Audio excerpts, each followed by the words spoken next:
Nyakwara Mugejwang dakika en 26 tok sa achiel mar okinyi machiegni e twak marwa mokwongo e chenro mar Rupenya.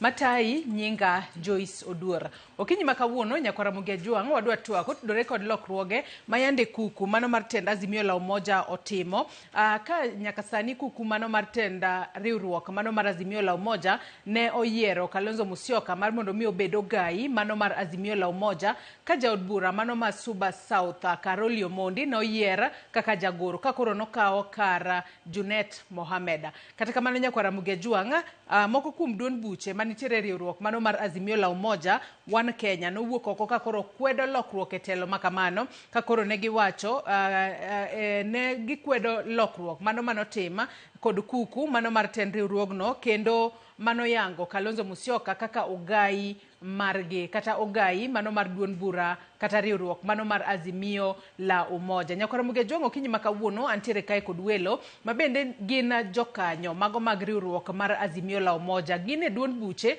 mabende oloso riwruok mar Azimio la Umoja. Parni riwruok mar Azimio la Umoja ne olos kanyo mano motelo ne yiero mar higa mar 2022. Nyaka sani Nyakwara Mugejwang penjo mabende wapenjo ni Azimio Podi Ongirore yande waneno ka ogai mano mar Azimio la Umoja One Kenya mano Kalonzo Musyoka kinde mano loso e pinyno mano mar Amerika en bende no wacho ni Azimio Podi Ongirore. Tadira Podi Ongirore kasango matimore to bende kopogore kod duond bura mano mar Martha Karua mane wuok ayanga e riwruok mar Azimio. Duond buche mamoko bende podi nitiere riwruok mar Azimio to bende gintiere kod duol kose gintiere mana kacha e yor andika. Bende wang'eyo ni duond bura mano mar ODM ma en achiel kuom duond buche manitiere riwruok mar Azimio en achiel kuom duond buche mano se chako kata dwaro mar mondo mi odonje winjruok kod duond bura mar UDA. Kata kamano kaluwore kod chiko yango ni ODM ok nyal donje riwruok mano kod UDA kapok giwuok ayanga e riwruok mar Azimio la Umoja. Dira nitiere kanye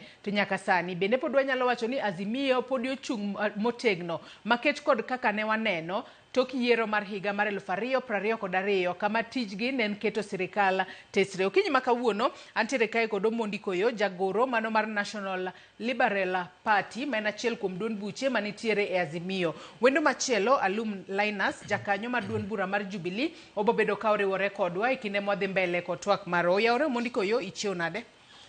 Erokamano Joyce kuom bedo koda kawuono dichieng' majaber.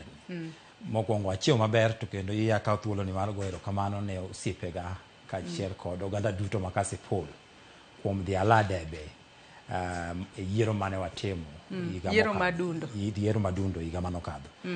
Jokasepol joma beyo joma wangwana wabiro romo kendo mondo koro pong'na atonga.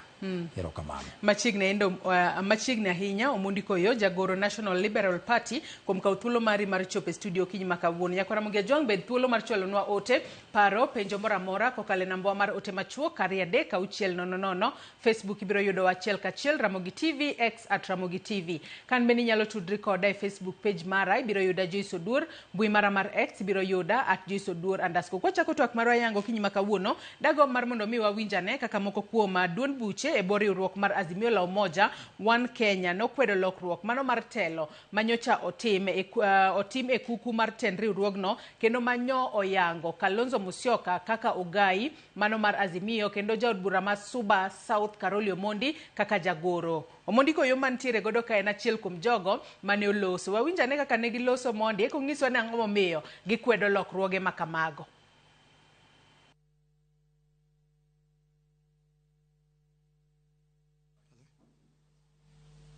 Yes.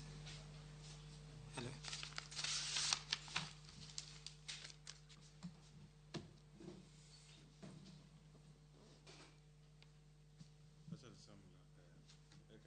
We request the Office of the Registrar of Political Parties to halt processing the changes since the publication contravenes the law.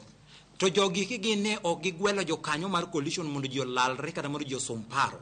Gine gidhi gipondo ka gisepondo to gichore ni gikelo paro manyien ne mondo koro gilok leadership. Kato kawuono kendo gise gringo ma giketo nyaka e gazet ka giwacho ni mano wende kaka en. Wan wachokore kar ka mondo wawach niya wan kako ganda no mano chako duond bura mar Azimio la Umoja One Kenya Coalition. Wakwedo weche giki kendo wakwayo Migosi Uhuru Muigai Kenyatta ni mondo luongo bura mar jokanyo mag Azimio omiyo wakwedo gini ndio kama mabor wamiyo registrar ndaladek mondo okwed gini endi oko kik oket gini endi e tim to kadipo ni onyalo keto gini e tim to wan kaka jokanyo mar Azimio la Umoja mano chako duond bura mar Azimio la Umoja wabiro ringo kendo wadhi e doho ka wadhi ywak ne doho ni ka giyie to mondo gichung paro aina Omondi koyo ni loso kanyo motegna ahinya ka koro nokwedo lokruoge ma kamago. Ang'o mondo nokwedo lokruoge ma kamago inyanya to ikidegi ma koro wanno ka itemo ket mar mondo mi riwruok mano mar Azimio la Umoja omed chung motegno. Erokamano mokwongo dago mane mondo apar ne oganda ma jo Kenya ni duond bura mar Azimio la Umoja wan Kenya Coalition Political Party nolos kaluwore gi loko pend chik miluongo ni Section 10 of Political Parties Act Schedule 3 mane kelo gimiluongo ni coalition political party. Ngeni ng'eny ong'eyo ni coalition ok en ga political party. Dago mane mondo ayang ne jothurwa ni coalition political party mar Azimio ni ebe en duond bura ki en ma en bende nyalo chungo jogo madhi laro kombe mopogore opogore. En opogore gi moro kaka mineno miluongo ni Kenya Kwanza Coalition. Kenya Kwanza Coalition gin ng'ino ginyal chungo ng'ata madhi laro kom. Higa mar 2022 tarik 12 dwe mar adek kanotelnwa gi migosi manosenindo jatend luo mane wageno kendo jatend piny Kenya mane wageno migosi Raila Amolo Odinga ne wachokore KICC kane waketo e tim kendo kane wandikore ogirimiti mar winjruok mondo ne wang'e ni to kane wabedo kanyakla kaka duond buche manobiro okelo pachgi kanyakla mondo wager Kenya kanyakla en ang'o mane wanyalo timo maber. Joyce ki ing'iyo pend chik mane ochuogo Azimio kato kendo kiduogo ing'iyo iyo girimiti kanyendo sana e article 5 wuoye kaka onego bed ni wachopo gimiluongo ni decisions kata kaka onego bed ni iluongo bura. Ing'eni bang' kane migosi Raila Amolo Odinga nosenindo wan kod geno mang'eny. Awinjo ka sani endi ji okawo wach moro wacho ni Raila nowewa ka. Wan kaka jogi kuma Azimio onge chieng' mane migosi Raila Amolo Odinga wacho ni noweyo gi duond bura mar Azimio. Kane waneno mang'eny un kaka jofwambo ung'eyo ni Raila ne sik wacho niya sirikal modonje masane ni en sirikal manodonje mondo kony Kenya kik dhi lwar. Noko wacho ni oweyo duond bura manohero mar Azimio la Umoja wan Kenya Coalition Political Party. Kik wi wawil ni Azimio nyaka sama wawuoye niendi obedo recognized in National Assembly kata Parliament kaka jogo eko matin iluongo ni by minority. Kendo nitiere jogo machamo sara e wi Azimio. Koro ng'eni nyaka gisani ndi kane osetimore marach ni migosi Raila Amolo Odinga nowito ngimane. Ochako timore yo marach ni nitiere jok moko mabende koro miluma moro kata gombo moro mane gigombo bedo wode Azimio cha bende noselal mane giseketo kokgi ni gin koro giwuok e duond bura mar Azimio. Koro kane magi duto nosetimore to ne wan gi paro maber ni mondo wachak walos Azimio bed gi maber nikech ing'eni ka jenzi no biro mo oketo pressure mang'eny sana ne serikal kaka wan jogi mane nitiere Azimio Raila bende kono neno ni mondo ber mondo wabe waduok pressure piny mar ng'anyo kata keto serikal tesre mondo ne o stabilize gima luongo ne serikal. Ling mane Azimio no lingo do chano konyiso ni Azimio no tho. Ene migosi Raila Amolo Odinga manonyiso wani e Azimio koro wadhi uru piny mos mondi mondo wakonyoru jatend piny ticho tiutie. To ikinde makoro nowacho ni Azimio oling piny no. Nongiso duond buche te manitiere Azimio kose nitiere duond buche moko mok no wi nikech kuom ranyisi duond bura mano mar ODM nyaka gisani. Wake ka Podi nitiere Azimio kose koro osewuok oko winjore mar mondo mi odonje riwruok machielo kod UDA. Ing'eni migosi Raila Amolo Odinga mane jatendwa. To jatendlo kane osewacho ni mondo koro maendi e yo ma waluru nyaka ne walu nikech giseche ene mane nogai mar Azimio. Chandruok mane wan godo sana wan onge chandruok gi Kalonzo nikech an kata sane ni wan waonge broad based. Wan pod wantiere Azimio. Azimio ok en broad based. To gim chandruok mane wan godo ni wan e jok manokwongo an Omondi koyo kane watelo ne gi vyama moko mane nitiere Azimio. Kane wawinjo kit weche mane wuok e dho Junet Mohammed wane mane waluongo press conference mwanyiso Junet Mohammed niya nyako chiw luor makare nikech kane wan dhi e yiero mar 2022 migosi Uhuru Muigai Kenyatta ema nomako badwa ma wadhi godo nyaka tum. Koda ne wayuto koda ne wakoso mano nosetimore. To wang'eyo ni ng'ato ka ng'ato notimo tich mano be notimo gi secheka. Koro wan ne waluongo ma wakwero Junet Mohammed niya kiki bendi sani ni koro wadwa nyiso Uhuru ni koro oonge gi teko kata ni koro Uhuru no ne onge tich manotimonwa nitiere kamano makonwa kendo kata sama ne migosi Raila Amolo Odinga ne wito ngimane ne pod gin osiepe kendo ne pod ogeno Uhuru Muigai Kenyatta. Kane wasetimo ma ne wakwayo migosi Uhuru Muigai Kenyatta ni wan kaka duond buche mantiere Azimio oluongwa kaka jakomwa kendo kaka jatendwa masani koro dong mondo wabed gi lalruok ni to koro bang' tho jatendwa wadhi timo nang'o mondo koro wayik ne yiero mar 2027 to nwabedo gi buok ka migosi Uhuru Muigai Kenyatta jok manyalo luongo na chudhe nodhi owuonde kato ne kete korido moro mane rogo moro matin to nyise achudhe gi gin jomage miwacho ni nyalo luongo na chudhe achudhe gi gin jomage makoro omiyo koro kwedo telo mano mar Kalonzo Musyoka kaka ogai manyien mar riwruok mar Azimio kaachiel kod Karoli Omondi kaka jagoro achudhe gi gin jomage ma seche moko nobedo kod romo moro ma apoya kata mopandi makoro miyo Kalonzo ema oyier to ukwedo telo mare kata ukwedo kete kanyo ma onge romo mar jokanyo mag Azimio. Joyce, wan gin wajoma ohero pend chike kendo waluoro chike manitiere. Kaka Article 5 mar Azimio wacho e pend chik mane wawinjore ni bura mar Azimio no beni luongo nang'o. Bura mar Azimio nitiere gi levels ariyo madongo. Achiel iluongo ni council motelne gi Uhuru Muigai, mano telne gi migosi Raila Amolo Odinga, kaito jalupne ne Martha Karua, kaito jakome ne migosi Uhuru Muigai Kenyatta. Machielo iluongo the National Executive Council. National Executive Council mar Azimio niendi en bende jakome en Wycliffe Ambetsa Oparanya. Koro duond bura wacho niya kidwa luongo bura mar Azimio titimo nang'o ng'ama oyiene mapend chik oyiene mondo luongo bura mar Azimio iluongo ni e Article 5 kanyo en mana party leader ma en migosi Raila Amolo Odinga. Bati marach no onge. To pend chik wacho nang'o ni sama Raila ni onge kata sama party leader onge ng'ama no bedi luongo bura iwacho ni koro deputy mare ma en Martha Karua. To Martha Karua ni bende nosebalo kodwa paro mowacho ni Azimio ni koro koyud ka nigi ndhadho moro e iye mowacho ni en koro dhi gimoro miluongo ni United Opposition.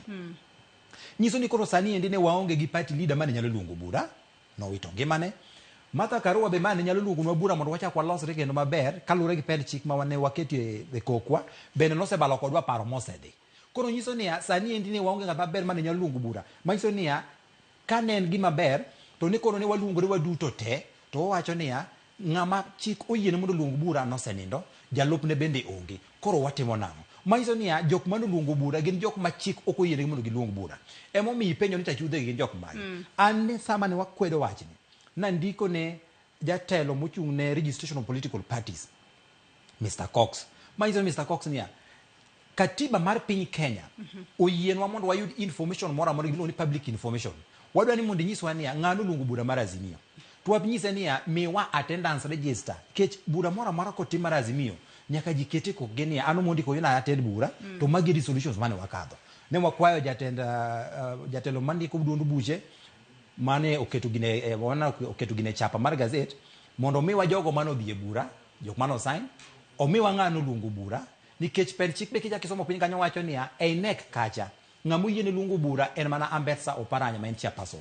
Ambetsa Oparanya sani endi bende cho ebe nosewuok mosegwe tao masani endi koro entiere Kenya Kwanza. Manyiso ni duond bura mar Azimio sani king'iyo kata mana quorum kende jogo nok nyalo chopo quorum. Ne wakwano gi duto tetete e council ka chande wan ga ji 11. E ji 11 giki kwano gite jok mano donje bura nendo ni gin ji adek ok nyalo loso quorum mar ji 11. Emomiyo nyaka sani endi kan wandiko bucha jandik duond buche noduoko barupa nyoro kowacho nani Omondi gik miwacho gik weche mabeyo kabisa to gin weche mapek ma koro dwaro mana ni mondo koro unudhu lalru gi migosi Uhuru Muigai Kenyatta.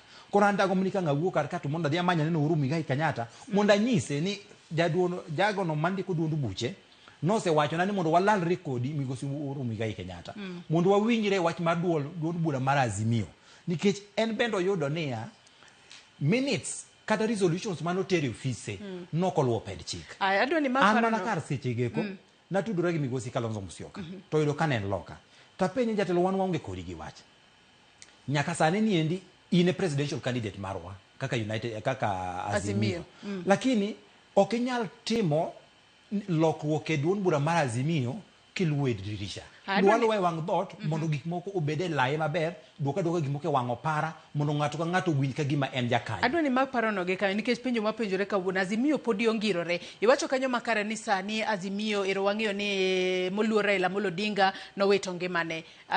Raila Amolo Odinga emane na ogai mano mar Azimio kiluwe kanyo kod jalupne Martha Karua ng'eyo ni kaluwore kod chike ne owuok e riwruok mar Azimio kaluwore kod chike ma pacho kae mano jalupne bende onge mane en ng'at manyalo luongo romo kaponi Ogai onge. Martha Karua bende onge. Iwacho kanyo ni ENEC ma bende ne otel ne kanyo kod Wycliffe Oparanya. Wycliffe Oparanya bende noseyier kaka jatend migawo mochung'ne riwruoge mag saga. En bende koro nosewuok e Azimio. Azimio ni bende podi nitiere kod quorum. Ahinya nyate telo mare. Mag parono gi kanyo kaloni Kalonzo Musyoka bende noloso e pinyno mano mar Amerika ka koro en bende nowacho ni riwruok mano mar Azimio la Umoja One Kenya Alliance podi ongirore.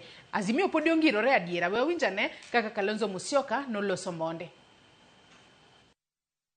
Ruto sasa ameanza kurukaruka, anasema Azimia. Sasa kama Azimia anasema tulinyorosha mapema.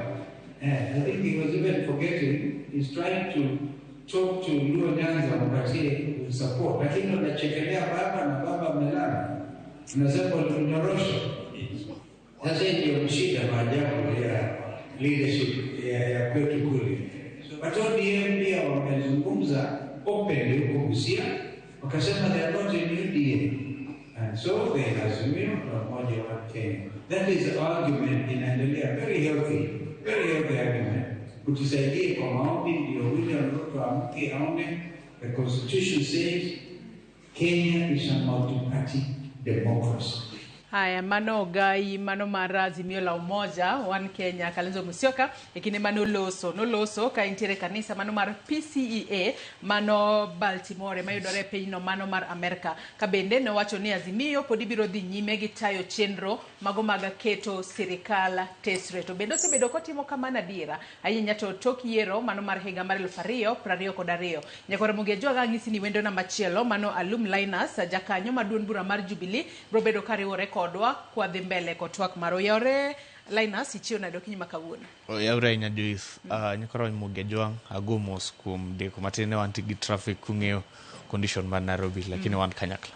Machigne nye twak okinyi makawuono. Azimio pod ongirore kaluore kod lokruoge mayando time duond bura mar Azimio wantiere kae kod Omondi koyo mano jagoro mar National Liberal Party. En achiel kuom jogo makoro nowuok oko ka koro kwedo moko kuom lokruoge mano tima e riwruok mar Azimio ka koro ne gilieko ni nokoluong romo kaka chik yango kapok otim lokruoge ahinya to e telo mar Azimio. Linus. Yes, sichomane kadonje yamo aiwinjo ka oyo kamano gino ni chiwo maber. Winjo ko wacho ni jakom mar Azimio la Umoja en Wycliffe Oparanya. No wacho mar NEC. Mar NEC. Okay. According to constitution mar Azimio la Umoja political party wacho ni ng'ano moyiene preside over a NEC meeting en chairperson mar Azimio la Umoja.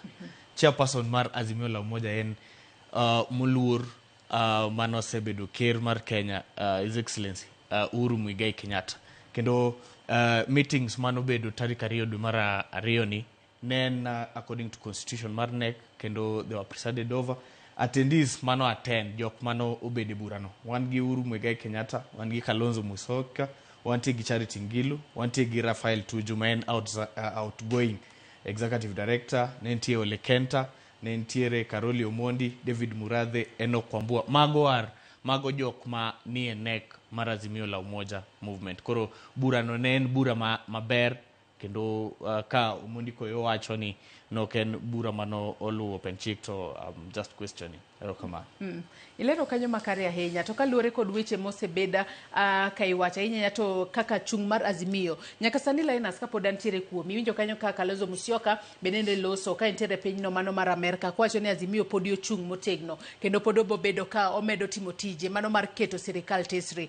Ahinya to kwaneno e kinde mokalo chien pok wawinjo riwruok mar Azimio e yo makare ahinya ka wapimo mbi mane ntiere godo bang' yiero mar higa mar 2022 kwang'iyo higni mamoko gi mbi mare nyalo bedo ni podi nodok piny ahinya. Nyaka sani bende paro ni pod ongirore ahinya nyaka luore kod lokruoge mayando keti ma oketo Kalonzo Musyoka kaka Ogai kaachiel kod Karoli Omondi kaka jagoro maduong'. Azimio la Umoja gi sani wakwongo ng'iyo ni political party kata chama ka bedo ka loso to en gi paro mar loso sirkal in terms of coalition nikech Azimio la Umoja no bedo formed mo bedo registered gi register of political parties kaka chama chama kiloso tidwaro ni mondo kaw sirikal. Azimio la Umoja no okoloso sirikal. Matendi nochuno mu adonje opposition higa mar 2022. Tok mano jatelo kata party leader nen mano senindo His Excellency Raila Amolo Odinga. To mokwongo Odinga nochung' motegno ka keto sirikal tesre. Lakini weche no dhi obedo mang'eny. Kendo jaduong' ne paro koro lal ne matin. Kendo organizing meetings mane nyalo keto sirikal tesre ahinya ne koro bedo matekne. Mane momiyo koro nyaka Azimio la Umoja step up to a different leadership ma en Luet Kalonzo Musyoka masani okawo. Kendo wan gadier ni riwruok mar Azimio la Umoja kanyakla dhi keto sirikal tesre. Mano e gimomiyo wachak wayawo kendo wamiyo Azimio la Umoja teko kendo Luet Kalonzo Musyoka. Yes. Omondi koyo kaduke TWAK winjo kanyo kaka Linus olosa mi right of reply Mondi. Engene Joyce dago bone osiepna ne mondo nyis jo Kenya dieri. Akia ni ene Azimio mane nikech antinge ni naketo koka dunu bura mar Azimio. Azimio nitie gimilo ni organs article 5 mar Azimio. Organs kanyo wantiere gimilo ne the council kato wantiere gi the National Executive Committee. Jakom mo wacho ne His Excellency Uhuru Muigai Kenyatta en jakom mar council. Kato ntiere jakom mar NEC weekly pambesa oparanya. Those are two different things. Ochako wacho those who attended the meeting. Momi watemo wacho ni jogo mano bede bura mar Azimio gin samora chude ne ntiere iye kata gima kisungu nyalo wacho ni gin gi strangers. Mane momino kata ka registra kano neno barupa to no bedo gi bwok mano wacho no mundi gik menene wacho kar ka gik mapek. Nikech sani endi kiluongo bura mar Joramogi ano katira mogi. Okanyal bede bura mar Joramogi. Iyudo ka sani inde bo wacho maber niya ni Karoli Omondi no attend bura no. To king'iyo the gazette notice mano kete chapa tarik 4 April 2022 officials mag Azimio osiem nwa kama Karoli Omondi no bede gazetted kaka official mar Azimio. King'iye Kenya Gazette notice onge kama Karoli Omondi no yiere either at the executive kata as the council. Maiso ni bedo Karoli Omondi e bura chande no seketho ndadho kata mit mar bura no. Da gombo ne mondo awachi kama. Ingeni gik ma watemo kwedo king'iyo the coalition deed of agreement mano bedo sign karan mana kete ko ka KICC 2022. Pend chik wacho niya kidwa golo ng'at machalo Junet Mohammed kata ko bedo ni en gi richo machal makwan machal gi remo to kichiewa gokinyi te wacho niya ni wagolo Junet Mohammed koro wamiyo Omondi koyo. Nitiere gimiluongo ga niya administration of fair justice. Igwelo ng'ato tikete piny nikech pend chik mar Azimio karka wantiere nyaka gi organ mondo bed niya deal mana gi weche moko mag dispute go. Koro wan ne wa expect niya ni de gwel Junet Mohammed tisomore Junet Mohammed mashtaka mameke kaito walalore to wayale kwa se yale kata jok mar concerned yale kwa se yale ting'ado ne bura yo mowinjore ka en bende osewinj dhoge en bende oseda dhoge to kichiewa kinyite wacho niya ni wagolo Karoli wamiyo Junet Mohammed. Mana ariyo deed kanyo chik wacho niya mondi gol Junet Mohammed nyaki luongi miluongo niya all the political party leaders mar the Azimio la Umoja One Kenya Coalition Political Party. Mani gima pend chik wacho. Sani Azimio don kod duond buchadi. Samane wadonjo KICC ni waduon buche 26. Lakini nikech ing'eni siasa mag piny Kenya kar ka ng'ato ng'iyo mana kama uwirne mkate mamit. Sama wadhi e yiero nwadong duonde buche 23. Maendeleo chap no wuok. Pa mar Gavana Kingi bende no wuok kaachiel kod apani nitie chama machielo bende mano wuok kapok wadhi e yiero. Koro bang' manuendo ka bang' yiero Gavana Kiraitu Murungi bende ochako wuok kane wasewito kom mar ker kech koro gima notime Azimio kono neno ka koro lek mare cha noko dhi chopo kare. Seche geko be Martha Karua bende ochako goyo ng'wech nikech ebo neno ka gima koro migosi Raila Amolo Odinga nosedonjo broad based government to en nowe oko e koyo.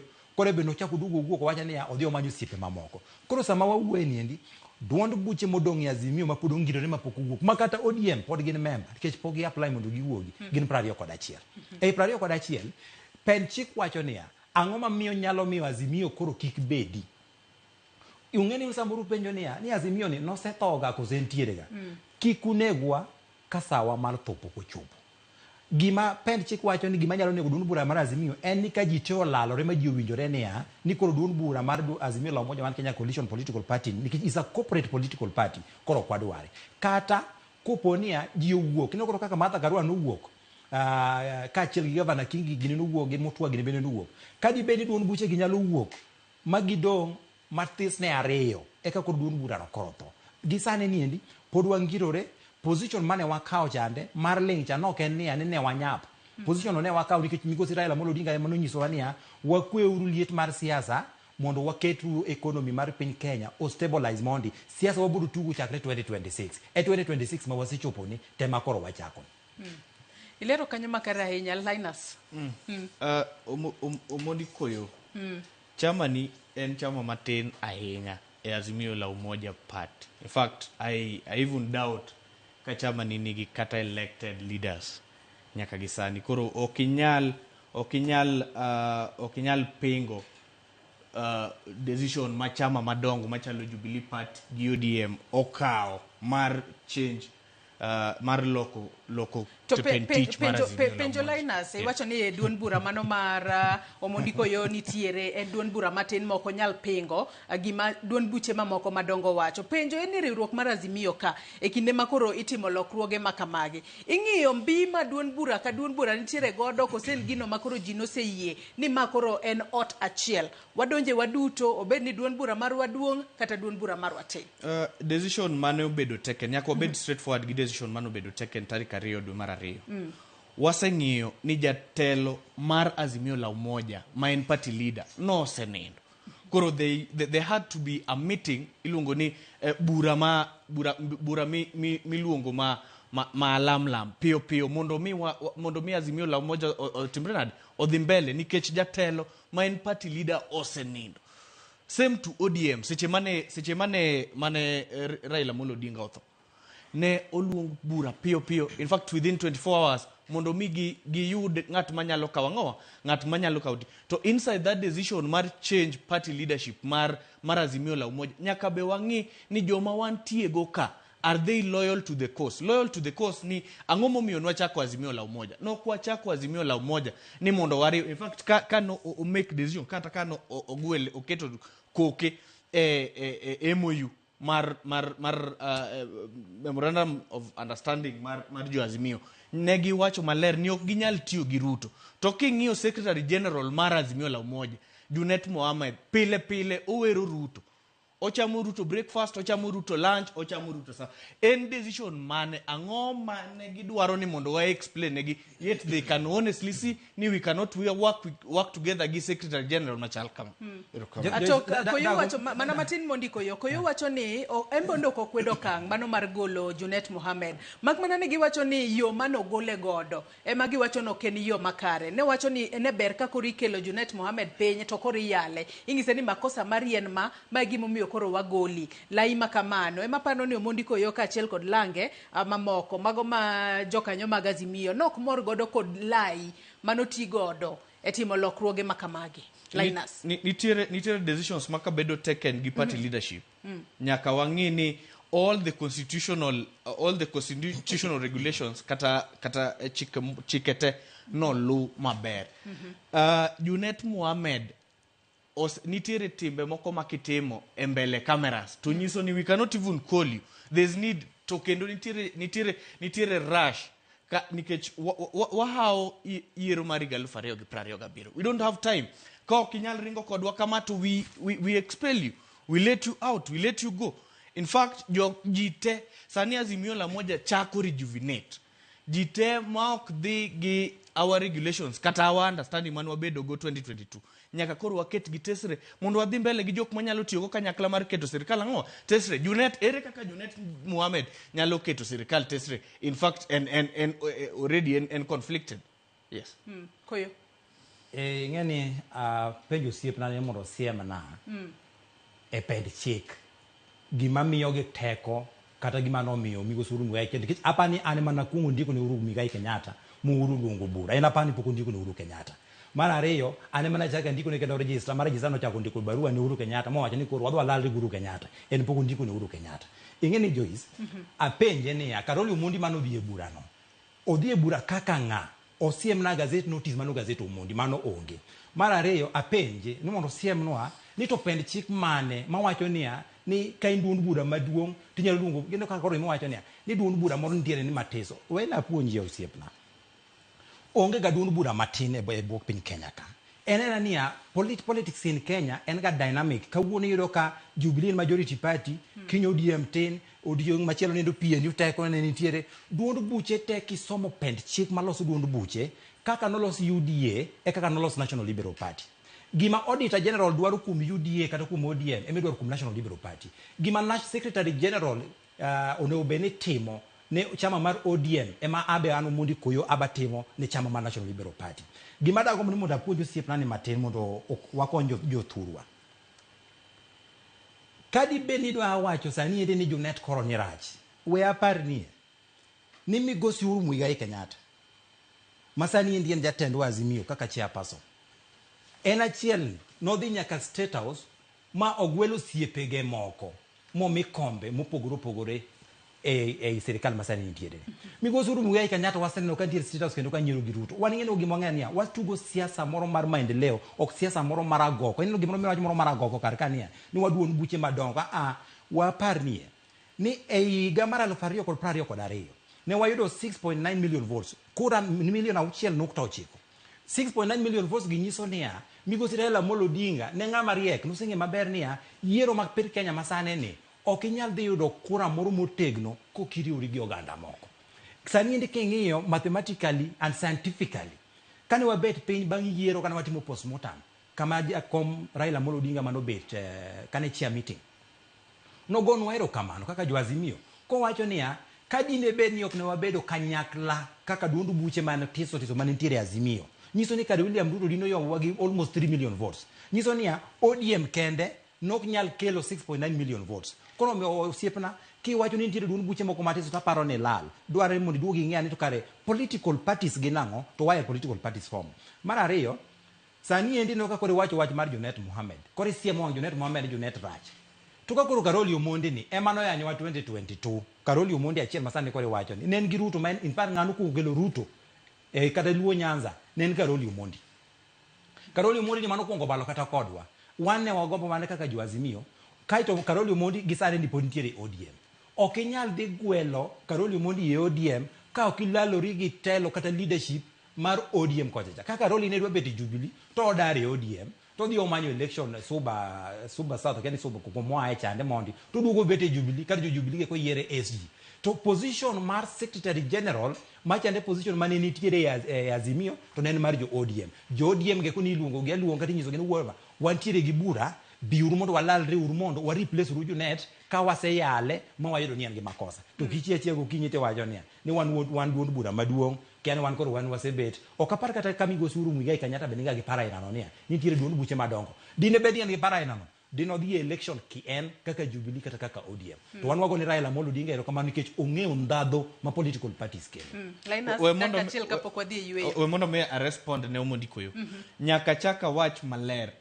Party ni en chama matin mok nyal bedo gi any talk. Ok onyal bedo gi any decision. Ok onyal make any decision e table miwache chama madongo. Mano nyaka winjire. Number 2, 6.9 million votes mane Raila Amolo un kaka National Liberal Party unyalo claim adi e 6.9 million mondo kok wachak wuoyo nitiere gima nyaka ung'e ni nitiere chama moko ma ng'ato form as an individual to keto nyithindo matindo bedo secretary bedo executive director bedo kama mondo mi odhi negotiate go magi chama matindo gi magi are just negotiation vehicles. They cannot make anybody be anything. Koro nyaka wakuongo bed truthful to the fact ni chama ok bed nitiere chama moko ma bedo formed to form government to nitiere chama moko ma bedo formed for negotiation. Koro chama ni number 3 we mondo mi atieki chama mane ma inisema to form government igalufariyo gi apagabiriyo Jubilee Party noriwore kanyakla gi tiene gi chama Ruto URP machon magi form Jubilee Party, one single party mano win elections. Koro kotemo wacho ni ji nyaka kel chama moko matino. Jubilee was one single party Jubilee as an individual sani en a registered political party chama chiel mano win elections higa 2017 koro kochuno un ka umanyo negotiation vehicles to you cannot come a table ma ji dwaro loso go sirikal. What is a political party? Ngeni chale osiepna ni okong'eyo gima political party en. Da gombo osiepna ni ka ngiwuok kar kati ka thuolo mari makende, thuolo mari mong'ith. Mondo ing'e ni to duond bura en ang'o, to tij duond bura en ang'o. Waina par ni osiepna ni niya. National Liberal Party ose play a very critical role. Weri gi weche moko minene wacho sani ni kiani election. Duond bura tijo kene na election no kende. Wan kaka National Liberal Party mondo ne los duol masani ndi mara IBC ni mondo ne bede in place. Joyce bro wacho ni eno jafwambo ka. Akieni ni dake Kenya mani. Chali ni sedi Singapore mbele wa. Osiepna da gwili ni mondo dhi ng'i kata imbui. Ni duond bura mar National Liberal Party ni maindi duond buche moko madongo sana e piny Kenya kar sani makata rais wuoye kugiko kinyi to penjo ni santo National Liberal Party opposition margi gi nang'o kaka chama. Nikech kane piny mar piny Kenya umoko e weche mag IBC Jubilee no ko wuoyo kata piny kata Secretary General mari ndalo ne koni luongi Kioni an Omondi koyo man kana telo ni National Liberal Party wane mane wago nduru kane waloso duol mar IBC mondo jo Kenya wabed gi boundaries manyien mondo jo Kenya waendelea registration mar voters mondo jo Kenya bed gi duol manyien mar IBC mondo waikre ne yiero. Omondi just daka chiel watiek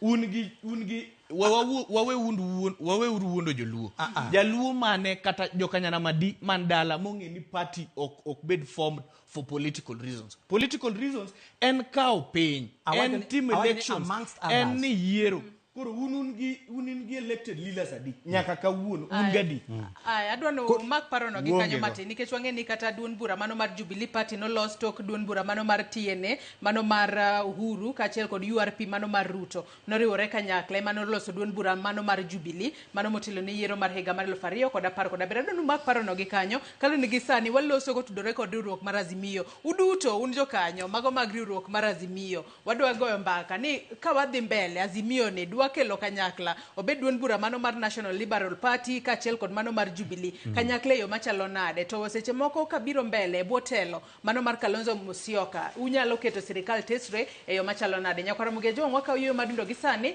kaduogo taduogo kod ote magi kikidhi mabor.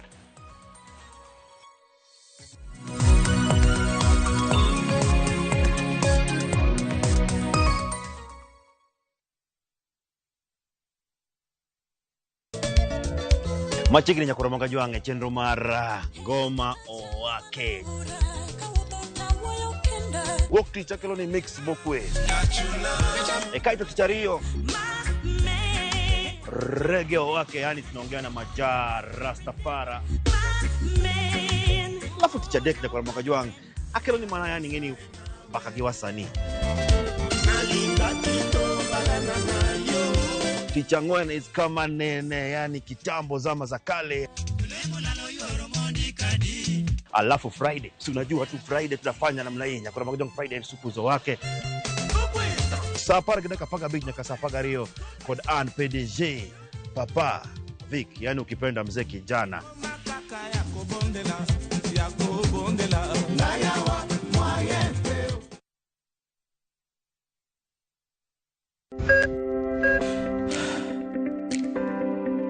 E chuny oganda wa ngima mar del en mwandu maduong'ie moloyo.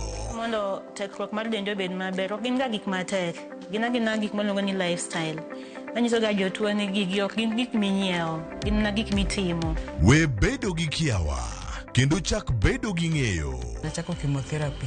Side effects nen yier wi nyaka lwar constipation chandi seriously. Waruaki e penj laktar ma en tudruok gi lakteche molony. Isamithir jahocho cha nyaka ibed ni iseng'eyo ni mae shida ma an godo to adwa kony. Chakre weche thieth kod chiemo mar mine mayach nyaka weche thieth mag tuoche masiko. Wakelo od thieth e od dak. Tuo mar rheumatic heart disease ni landore sana e gwenge ma poverty nitiere. Riwri gi Ruth Otieno wuok tich nyaka tich abich saa 12 odhiambo.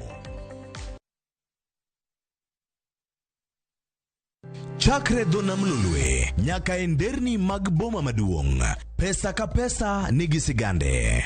Kae en kar dak mar joloko ohala. Growth wa mostly bedo attributed to consistency and hard work. Kokalo kuom jo ohala manyiso rieko margi e ohala mopogore opogore. Duka gima nyaka ikwong ing'i en location kamidwa kete dukano. Wapuonji timo ohala okang' kokang', kaka ilose, kaka ipidhe modongi, nyaka kaka irite mondo odagi. Siri mar business wane gimomiyo osebudho kabisa eni itiye gadier. Kae kama timo gik moko gi kinda romo gi rieko kod lek mabedo adiera. Watemo choko artifacts mag luo to watiyo kod gas decoration e ot ka. Ohala gi mwandu gi Cleophas Oluoch, tich ang'wen saa 1:45 otieno. Kik bai.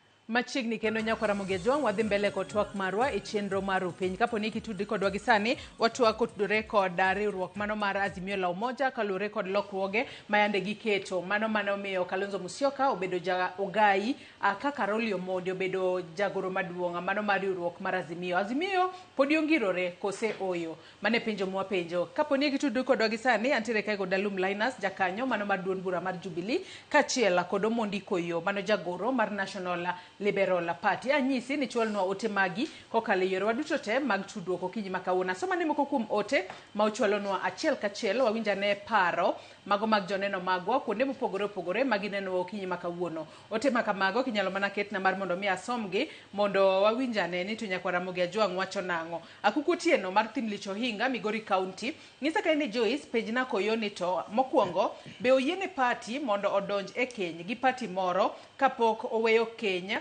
mokwongo cha. Ere kaka ODM adwa donjo e keny gi UDA kapok giwere gi Azimio. Mar ariyo ka owacho ni moluor Karua ne oseweyo Azimio to en emanen jalup jatelo. Be nitie papers mane obedo signed officially ni oweyo Azimio. To ka onge to ere kaka ka oluong bura to Koyo wacho ni achudhe ema oluongo bura. Mar adek en kaka Koyo ne odwani ng'a mamondo oluong romo ka Honorable Raila ne osewewa to Karua nitie gi ker mokalo Uhuru Kenyatta. Mano penjo ma Kukuotieno openjo kanyo. Koyo mana kinyalo duok gi kapok asomo ote mamoko. Erokamano mokwongo osipone ndo penjo mangima. Nito bende nitiere kaka ng'ato nyalo donjo e duond bura kata coalition machielo kapodi ne machielo. Mane momino ka koro sani endi koro jo ODM osipega mantiere ODM mabenda hero malich kita no ODM mana chake siasa mara. Sani no ka koro gibet nyamina kara. Gikiani gi mak wach mar broad based ni giwigi te koso idongi Azimio. Ingeni kade bedi ni ne gionge gi haja gi Azimio. Jo ODM doko kopo gi mana timo. Ingeni kane an mana segoyo nduru ni jogi no lungo bura e yo moko winjore. Eka koka jo ODM bendo dugo ndiko barua bange ka gibe gikwedo ni ani bura mano duong no kulunge yo makare. Ike jo ODM ong'eyo ni adieri gimano timdo noko timo yo makare. Kata jo Jubilee ge ko bendo ng'eyo noko timo yo makare. Koro ng'ato pend chik okoyie ni inyalo belong to inyalo bet political parties are at the same time. To mana gi kar kanyo no bende pend chik okoyie ne ng'ato ni nyaka ni inyalo bet e coalitions ariyo at the same time. Ka intiere Kenya Kwanza tine Kenya Kwanza. Ka ine Azimio tine Azimio. To ngini wan kaka duond bura mar Azimio, coalition mar Azimio karka, chik wacho ni nyaka ni chiu notice mar 90 days mabegino bed process gi office of the registrar mondo ka kodi wuogi ka kodi dong thuolo mondo de loso siep manyien kata gi UDA kata gi chama machielo midwaro. Koro gi sani ni endi to ODM ok nyal ketore ogigiri moiti mora mora makata gik mineno gitimo ka giluore mag leader ground magi to gimuro godo mana e pap to mondo koro gibigi kete tim andiko margi gi UDA to nyaka gikungi wuogi Azimio. Mar ariyo penjo ni to Migosi Raila Amolo Odinga nosewito ngimane kato Martha Karua bende nosegwe tao. Koro penjo to bende nitiere kalatas mora mora manyiso ni Martha Karua nosegwe tao. Martha Karua nosegwe tao nikech kane wandiko ne jatelo matayo duond buche to ne wapenja ni koro sani endi wan wadong duond buche adi Azimio. Nowacho ni Martha Karua mabede documents obeno chiwonwa Martha Karua nosewuok e duond bura mar Azimio. Kata kamano endo Martha Karua wan pod warwake nikech en bende nitiere mit moro manokelo nwa Azimio sama ne wadhi yiero. Ok wanyal ywak ne ng'ata ng'ata. Mar adek openjo ni to dagombo ni mondo ne tim nang'o ka koro jogi ne onge. Because Raila Amolo Odinga onge, to Martha Karua bende ne onge. Gima de wagombo en mana gima pend chik wacho. Ung'eyo ga maber niya ni sama kamoro ok oyangore maler e katiba, to nitie gima iluongo ga niya ni you are seeking a interpretation of the court. Mondo koto wachnu niya ni to koro ka pend chik ni ok ler kaka ok ler ni, onego bed ni timo nang'o. Koro kanyende mano onego bed niya ing'e maber ni gima miyo Azimio teko en political parties mantiere Azimio. Dago ni mbona nyiso siep na ni gimino no wacho niya ni duond bura moro matin e Azimio olal kaka wuoyi matin. Osiep na dago mbonyisi niya kik ibed wuod luo maluwo tok jo siasa ni liere gari. Bed wuod luo maka ji wuoyo kamoro weche mag siasa tibi inyal sum pachi e mesa. Ipenjo no Omondi koyo into koro gi duond buchi ni kata bed mana no tin. Kata bed mana ni romo ga puoyo kama. Tunu paro nang'o. Kik bed ni ani wuod luo midwa liere gach ng'ato ni ani luwo ja siasa. Bed wuod luo ma you are taking active positions, ma ibe in gi position moro mongirore duond buche moko ma kama ji goe mbaka mar piny Kenya binya goe mbaka. Ing'eyo sani endi e duond buche mag Azimio geko Joyce, king'iyo Azimio la Umoja One Kenya Coalition Political Party is a corporate body. Corporate body chande ka nyoso ni gi e dhok mayom en ni Azimio chande membership mare ogolo from political parties. Ino kakoro Jubilee ka nigi 4 million members, to National Liberal Party nigi 700,000 members, to ODM nigi 10 million members. Koro members go mageke members mag Azimio. It's a corporate body. Kwa Azimio la Umoja One Kenya Coalition Party gin ok gi recruit members. In kise recruit member mari kaka National Liberal Party, member indo kaka zani members mag National Liberal Party te automatically they are members of Azimio. Koro onge duno bura matin. Omiyo ka adu ko siep nano, wande wagombo niya jogo momiyo Azimio teko, momiyo Azimio no bedo registered gin political parties. Azimio no ko bedo registered niya ni chama ni duong to chama ni tin. Gin duond buche manokelo paro kanyakla mondo ne wajiew teko mar Raila Amolo Odinga. Koro wande wagombo niya walu pend chik kaka chik wache ni kanitiere kama chik ok lerye to walgwelo duond buche go duto tetete mane Azimio to wacho niya maindi kama koro wantiere and we want to move forward. Wateme nang'o. Kamano. Nyikora Mogejwang, ng'amano luongo bura mar Azimio la Umoja One Kenya Alliance nen His Excellency Uhuru Muigai Kenyatta. Uhuru Muigai Kenyatta to Raila osetho.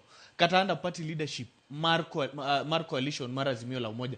Uhuru Kenyatta nen chairperson. In fact, all the meetings mane were aligned to elections mar 2022 were being called by His Excellency Uhuru Muigai Kenyatta. Through nekalo through leadership mar Mosanindo moluor Raila Amolo Odinga. Koro it was formal. Akiagi momio o divert to Wycliffe Ambetsa Oparanya.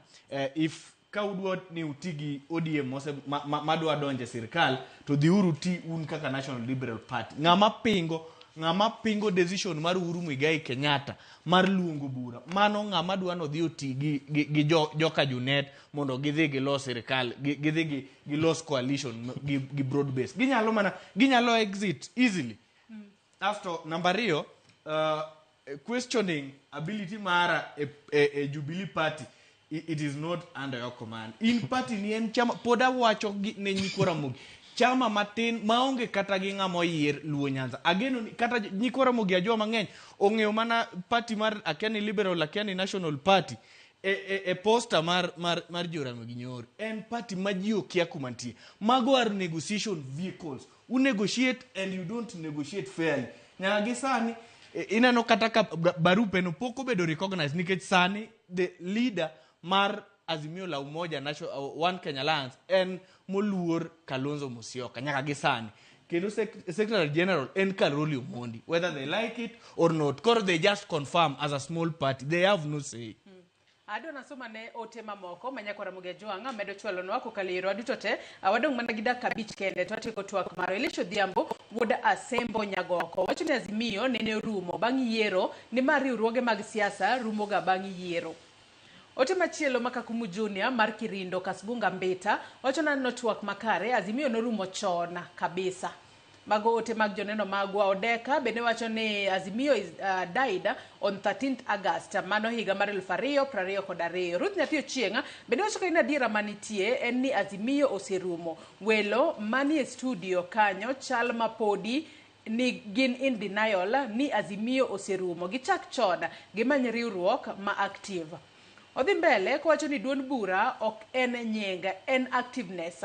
Akwayogi mondo giduoga on the winning side walos sirikal. Aluo TWAK kan umoja enako. Engineer Lazaro Kanyambok benengisa kaili Joyce Oduor Azimio ne en one of the slogan mane the late Raila tiyogo koloso coalitions.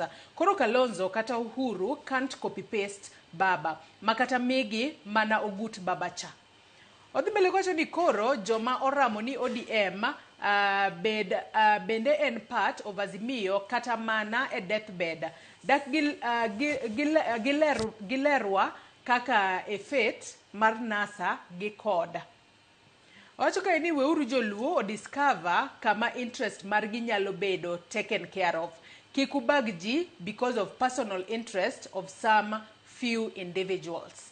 Lewis Wuda Wasiboda belingisa ka ni Joyce Oduor Azimio Podi constant. Mago mana moko kuom ote manyakwara moga juang chwalo no wako kale yora duto te mag tudruok okinyi makona dona ka opachu mogik achak kodi Omondi koyo wachni mogik Azimio e telo ne manyien kata obedo ni wacho ni kaka ne olosi kata kaka ne oyiera jotelo manyien mago mag Azimio ko time yo makare kata kamano Azimio ni bende pod ongirore kendo gin weche mag ondamo mage ma uchano ka un kaka jokanyo mag Azimio maneno ni umedo keto sirikal mano mar jatend piny Kenya William Ruto tesre motelo ne yiero mar higa manyien koyo rokamano osibrane awinjo ko wacho weche mabeyo to ng'enyne aneno ka obro lal to dago mondo wacho ni osiepna ni weliere ga jo siasa to bede i chuny siasa nikech agodwa ka mi wuok kar ka yudo thuolo the some article 5 gimiluongo ni organs of the coalition bro guide bro konyi koro next time ka wawacho weche ma serious kaka ma wacho ma serious gi tiwuoyo from an informed position kadi chaki som kendo article 8 of the deed of agreement mane wakete kokwa bro konyi ingeni samoro ka ngato diere ga jo siasa enya te paro gimoko miwinjo ka jatelo kuodho kogo simu kande ni mane true position we winjo weche mikuodho ka jatelo go simu som gima nitiere chik e weche mag Azimio wan kaka duond bura mantiere Azimio sani endi wang'eyo ni jatendwa en migosi Stephen Kalonzo Musyoka. To en migosi Stephen Kalonzo Musyoka nang'o? Nikech migosi Uhuru Muigai Kenyatta nose retire okonyal bedo active e leadership mar Azimio. Mano number 1. Number 2, mane en ogai marwa migosi Raila Amolo Odinga no senendo. Sani endi koro ng'at mano dong kachande ma senior most mane nyalo bedo ni nyalo kawo gini endi in acting capacity ni mana Kalonzo. To ng'endo koro ko wacho ni whether you like it or not magi gini attitude moko nego bendi ng'ama pod tin ka kotini di bedo go nikech wadwa ni ojo matindo wabede gi loch moro mopogore gi mosebedo kan kire chien kacha e Azimio wang'eyo maber niya wadwa mane mondo lupend chik mondo ng'ato ka ng'ato o feel position mare niya watimo gik moko e yo makare ing'e ni sani endi Joyce wachomo kama koro wadhi time yiero ok wadwar confusion moko mang'eny gik moko mene ikwanya ji tiendara no kwany karoli oket ka ng'ano oket kar ka owacho ni gigi osebedo gazeted wachni mogik gima marwe maru gima nyako ng'e niya ni gazetment gima nyako ng'e niya e gazetment no let me tell you is in denial ni chama en chama mondo mi awuogi weko yotiek Mondi Linus ing'e gazetment there is a process Joyce there is a process momiyo nyiso sipna ni niya owega gani jatelo in right osom chik process nitiere ga as to how you kaki keto officials office kane duond bura mar Azimio no setero gigo ka registrar wa puonji matin pen chik wacho ni registrar ok nyal keto gige gazet nyako nyis jogo niya un kokoro kaka jo Azimio landuru gini endi oboke negi lande oboke mar standard page 23 de ng'ede neno ka ose lande oboke to bang' manuendo ka onge member moro mar public mokero objection koka registra gazet sama registra bendo ok tere chapa mar Kenya Gazette ita kimio jo Kenya 7 days mondo complain ka ng'ato ko complain e ka koka ng'ano endo koka bedo jatelo koro dware mondo yangri maber ing'e gi mapend chik wacho kamano Linus Nyifora Mugia Jwang kaw thuolo mang'eny mar discuss gik ma not even important gi ng'ama chama ne kuwinjo bedni is just a waste of time. We mondo mi awuogi Nyifora Mugia Jwang. Number 1 kaka Jubilee Party wase stay the course nyaka 2022 tok yiero waketo sirikal tesre. Onge odiochieng' kata achiel ma wase dhi e kitanda kata we've been in bed with the current government. We mondo mia a correct gima nowacho. Ng'ato ka ng'ato inyalo yiere sirikal, nyalo bedo appointed kaka cabinet secretary e sirikal mora mora. Jok mowacho ni osiepe Uhuru Muigai Kenyatta mane ni Uhuru nodhi e State House mo negotiate. No, mago at their own personal level. Liki Nyanjui, joma chalo Mutai Kagwe, mago at their own personal levels. In fact, they were in the same cabinet gi William Ruto sirikal mar Jubilee. Koro they can have their own personal, personal negotiation. Mondo ng'ato obed cabinet secretary at their own personal level. Mogik, we mondo mi akonu ni nyoro wan kaka Jubilee Party ne waringo wadhi nyaka dala mar Nakuru. Watemo build our base seche ma party moko pod manyo allegiance gi Azimio. Kendo wamedo wacho ni Daktari Fred Matiang'i is the right leader to lead this country in the next government. Erokamana nyato ang'e ni jokenya mabro bedo ka yango mano ainya nyato e yiero mar higa mar 2027 kinde magibo bede debe. Erokamana Alum Linus jakanyo mano mar Jubilee kachiel kod in Omondi Koyo jagoro mar National Liberal Party kuom kaw thuolo maru mar bireto ako kinyi makawuono. Nyakora Mugia Jwang in benda goni erokamana ainya kuom bedo kodo nyaka gisani mwachopo e giko. Ote magi benda neno erokamana ainya kuom orogi. Wakaw mana yuyo madundo gisani chenro mabiro bang' ma en tedo gi chiemo gi lieta kik dhi mabor.